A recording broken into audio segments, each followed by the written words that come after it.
Hello' everyone, কি খবৰ সকলোৰে? আশা কৰিছোঁ সকলো ভালেই আছে আৰু মই আছোঁ বৰ্তমান শিৱসাগৰত। মানে মোৰ বা ছোৱালীজনীৰ তুলনি বিয়া আৰু বিয়া খাবলৈ বুলি বিয়াৰ আগদিনাই আহিলোঁ আৰু এইজনী হৈছে আমাৰ কইনাজনী। বিয়াৰ আগদিনা ৰাতি হৈছে কইনা ৰখা পৰ্ব, গতিকে গাঁৱৰ জীয়ৰী বোৱাৰী সকলো আহি বিয়া ঘৰত একগোট হ'লেই কইনাক ৰখিবলৈ বুলি। বিয়াঘৰ বুলি ক'লেতো খানাটোৱে মেইন, সেয়ে আগতীয়াকৈ সকলোকে হাঁহৰ মাংসৰ সৈতে খানাটো ধুনীয়াকৈ খুৱাই ল'লে। মইতো জনাই নাছিলোঁ যে ইয়াত কইনা ৰখোঁতে ইমান বেছি ফূৰ্তি কৰে। মানে ইয়াত বিয়াৰ দিনাতকৈ বিয়াৰ আগদিনা ৰাতি বেছি ফূৰ্তি কৰা হয়। কইনাৰ মাক আৰু দেউতাকক নচুৱাই আড্ডা মৰা কৰিলে। এই যে ৰাইফল লৈ থকা মানুহগৰাকী দেখিছে, তেওঁৱে হৈছে মেইন মানুহ। মানে গোটেইখিনিক পিন্ধাবলৈ কাপোৰ কানি তেওঁৱে যোগাৰ কৰিছে, মানে জকৰ বনোৱাত তেওঁ 1 নম্বৰ।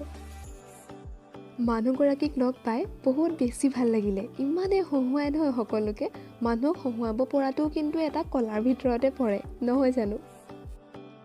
তাৰ মানুহখিনি কিন্তু বহুত ফূৰ্তি কৰা মানুহ, ইমান ধুনীয়াকৈ নাচি বাগি ফূৰ্তি কৰিছে। আৰু মানুহে সদায় হাঁহি থাকিব লাগে, হাঁহি থাকিব পৰাটো বহুত ভাল হয় স্বাস্থ্যৰ কাৰণে। আৰু এইফালে নাচি থকাৰ উপৰিও সিফালে আকৌ আয়তীসকলে বিয়ানাম গাই মৰ্টন চানাও কালেকশ্যন কৰি আছে, শেষত সেইবোৰ খাব। নাচি বাগি বিয়ানাম গাই হৈ গ'ল আৰু এতিয়া হৈছে চানা মৰ্টন খোৱাৰ সময়।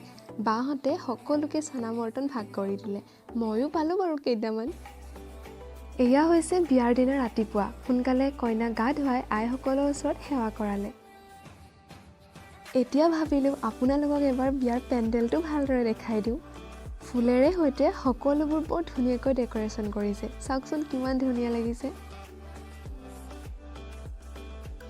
আজিকালি বিয়া বুলি ক'লে মূল আকৰ্ষণেই হৈছে পেণ্ডেলটো, গতিকে পেণ্ডেলটোতো ধুনীয়া হ'বই লাগিব, নে কি কয়? আৰু এইফালে কইনাক গা ধোৱাৰ পাছতেই দুগৰাকীমান ছোৱালী আহি ধুনীয়াকৈ মেহেন্দি আঁকি দিলে। আৰু ময়ো অকণমান ল'লোঁ আৰু জনাই নজনে, ভালকৈ নাজানো যদিও লৈছোঁ আৰু। আৰু তাৰ পাছত কইনাক নোৱাই আনি সমাজৰ আগত আইসকলৰ ওচৰত বহুৱাই ধুনীয়াকৈ সজাই পৰাই দিলে। লগতে বাহিৰত কৰিবলগীয়া যিখিনি নিয়ম থাকে সেইখিনিও কৰি ল'লে। এইবাৰ ময়ো ধুনীয়াকৈ ওলাই ল'লোঁ চাদৰ মেখেলা এযোৰ পিন্ধি, যিহেতুকে কইনাৰ মাহী হয় মই। লাহে লাহে বিয়ালৈ নিমন্ত্ৰণ কৰা অতিথিসকল আহিবলৈ আৰম্ভ হৈ গ'ল। বিয়াত বহুত বেছি মানুহ হৈছিলে আৰু এতিয়া বলক মই আপোনালোকক কইনাজনী দেখাই দিম। এইজনী হৈছে আমাৰ পোৱালী কইনাজনী, চাওকচোন ইমান মৰম লাগিছে তাইক দেখিবলৈ। সকলোৱে আশীৰ্বাদ কৰিব দেই, তাইৰ যাতে গাভৰু জীৱনটো ধুনীয়াকৈ পাৰ হয়।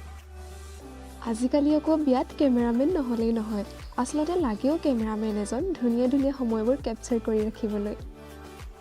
যিহেতুকে খোৱাৰ সময় হৈ গ'ল, তো পেটটোৱেও ভোকৰ সংকেত দিবলৈ ধৰিলে, লৰালৰিকৈ গৈ খানাটো খাই ল'লোঁ। চাওঁতে চাওঁতে ৰাতিয়ে হ'লগৈ আৰু আজি আমাৰ কইনাই একেবাৰে মন খুলি নাচিছে।